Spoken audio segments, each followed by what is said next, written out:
60 वर्ष की आयु पार कर चुकी सुनीता सुंदर होने के साथ ही आकर्षक व्यक्तित्व की भी धनी थी। वैसे तो सुंदर छवि के कारण नारी को कठिनाइयों का सामना करना ही पड़ता है। जवानी की दहलीज पर कदम रखने के बाद से ही पुरुष का छिछोरापन, उनके द्वारा की गई अप्रिय हरकतें और उनकी नीयत का पता चलने लगता है।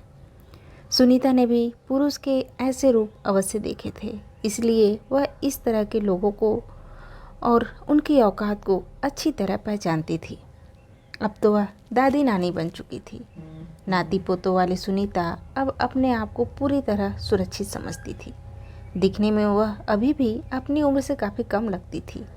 गठा हुआ सुंदर शरीर, उसकी चाल ढाल, सुबह टहलने के लिए नित्य ही जाने वाली सुनीता यह महसूस कर रही थी कि कुछ दिनों से एक बुजुर्ग जानबूझकर बार बार उसी रास्ते से अपनी साइकिल से गुजरता है जहां से वह जाती है।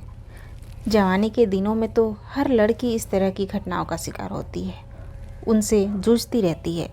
सुनीता ने कभी कल्पना भी नहीं की थी कि उम्र के इस पड़ाव पर भी ऐसे लोग होते हैं जो वृद्धावस्था आने तक भी छिछोरेपन से बाज नहीं आते हैं और जवानी की बचकानी हरकतों को इस उम्र में भी दोहराते हैं। सुनीता ने अपने पति से कहा, अजय, क्या महिलाएं किसी भी उम्र में सुरक्षित नहीं हैं क्या? मैं कितना अजीब लगता है और कितना दुख होता है कि इस आयु के साथ इस तरह की हरकतें देखकर।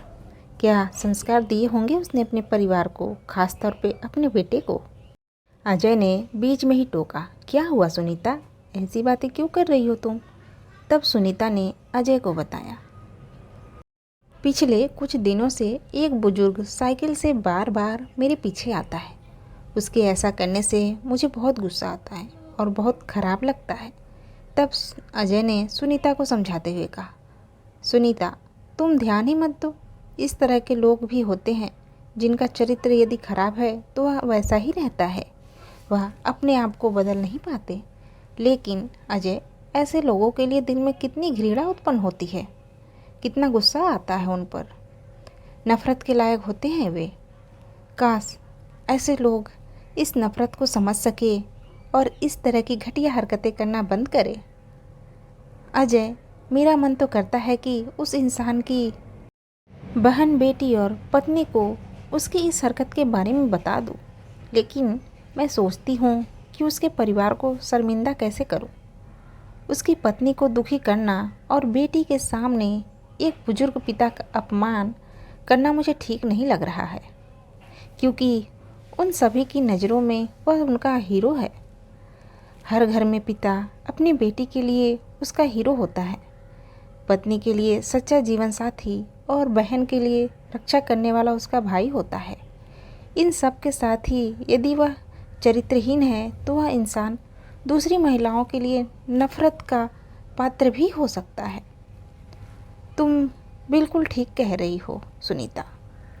एक पत्नी अपने पति के और बेटी अपने पिता के विषय में इस तरह की बातें सुनकर कतई विश्वास नहीं कर सकती, क्योंकि वह हमेशा उनका वह रूप देखती है जो एक पति और पिता का होता है।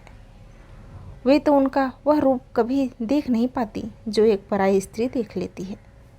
हाँ अजय, किसी परिवार को शर्मिंदा करने से बेहतर है कि मैं ही अपना रास्ता बदल लूँ, ताकि मुझे भी इस मानसिक तनाव से ना गुजरना पड़े और मन सुबह सुबह पक्षियों को देखकर प्रकृति का आनंद ले सके।